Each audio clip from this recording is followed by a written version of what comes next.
ಅಣ್ಣ, ನೀನ್ ಯಾಕೆ ಸಾರಿ ಕೇಳ್ತೀಯ? ಸಾರಿ ಕೇಳ್ಬೇಕಾಗಿರೋದು ನಿನ್ ಹೆಂಡತಿ ಅನಿಸ್ಕೊಂಡಿರೋ ಆ ಸುರ್ಬಿ.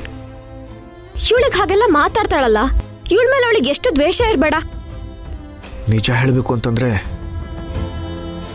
ಅವಳಿಗೆ ನಿನ್ನ ಬಗ್ಗೆ ಎಳ್ಳಷ್ಟು ಅಸಮಾಧಾನ ಆಗಲಿ ದ್ವೇಷ ಆಗಲಿ ಇಲ್ಲ ಪದ್ಮಿನಿ.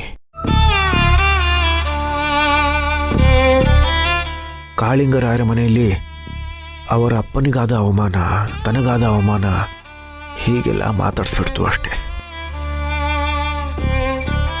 ಚಿಕ್ಕಂದಿಂದಲೂ ನೀವು ಜೊತೆಲೇ ಬೆಳೆದಿದ್ದೀರಲ್ಲ, ನನಗಿಂತ ಅವಳ ಸ್ವಭಾವ ಏನು ಅಂತ ನಿಮಗೇ ಚೆನ್ನಾಗಿ ಗೊತ್ತು. ನಾನು ಅವಳ ಪರ ವಹಿಸ್ಕೊಂಡು ಮಾತಾಡ್ತಾ ಇದ್ದೀನಿ ಅಂತ ಅನ್ಕೋಬೇಡಿ. ಅವಳು ಮಾಡಿರೋದು ತಪ್ಪೆ. ಆದರೆ ಒಂದು ಘಟನೆಯಿಂದ ಒಬ್ಬರ ವ್ಯಕ್ತಿತ್ವನ ಅಳಿಬಾರ್ದು ಅಲ್ವಾ? ಎರಡು ಕುಟುಂಬಗಳ ನಡುವೆ ದ್ವೇಷ ಇದ್ದಾಗಲೂ ಅವಳು ರುಕ್ಮಿಣಿ ಜೊತೆ ನಿಮ್ಮ ಮನೆಗೆ ನಿನ್ನ ನೋಡೋಕೆ ಬಂದಿರಲಿಲ್ವಾ?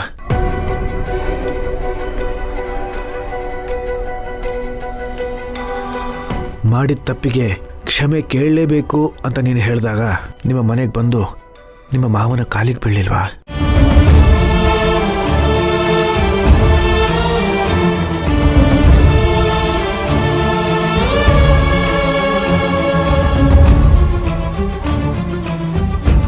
ಅದೆಲ್ಲ ಅವಳು ತನಗೋಸ್ಕರ ಮಾಡಿದ್ಲು ಅಂತ ಅನ್ಕೊಂಡೀಯ?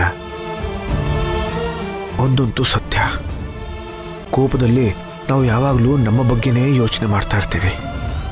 ಆಗ ನಾವು ಮಾಡಿದ್ದೆಲ್ಲ ಸರಿನೇ ಅಂತ ನಮಗೆ ಅನಿಸ್ತಾ ಇರುತ್ತೆ.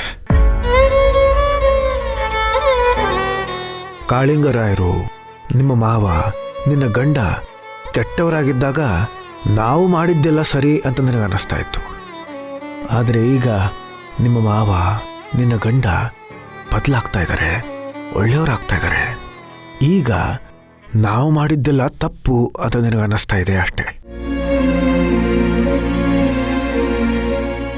ದ್ವೇಷ ಯಾವಾಗ ಅಭಿಮಾನ ಆಗಿ ಮಾರ್ಪಾಟಾಗುತ್ತೋ ಆಗ ಅಭಿಪ್ರಾಯ ಕೂಡ ಬದಲಾಗ್ತಾ ಹೋಗುತ್ತೆ. ನಾವು ಮಾತಾಡುವಾಗ ಯೋಚನೆ ಮಾಡಿ ಮಾತಾಡಬೇಕು. ಆ ವಿಚಾರದಲ್ಲಿ ಸುರಭಿ ಎಡವಿದಾಳೆ. ಈಗ ಅದೇ ತಪ್ಪು ನೀವು ಮಾಡೋದಕ್ಕೆ ಹೋಗಬೇಡಿ. ಈ ಮನೆತನದ ಪ್ರತಿಷ್ಠೆ, ಗೌರವ, ಘನತೆ ಉಳಿಸ್ಕೊಳ್ಳೋ ಜವಾಬ್ದಾರಿ ಬರೀ ಗಂಡ್ಮಕ್ಳದ್ದಲ್ಲ. ಆ ಹೊರೆ ನಿಮ್ಮೇಲೂ ಇರುತ್ತೆ. ನೀವ್ಯಾವತ್ತಿದ್ರೂ ಈ ಮನೆಗೆ ಸ್ವಂತ, ಈ ಅಣ್ಣನ ಜೀವ.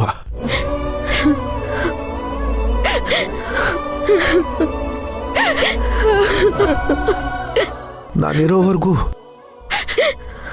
ನೀವು ಅನಾಥರಲ್ಲಮ್ಮ,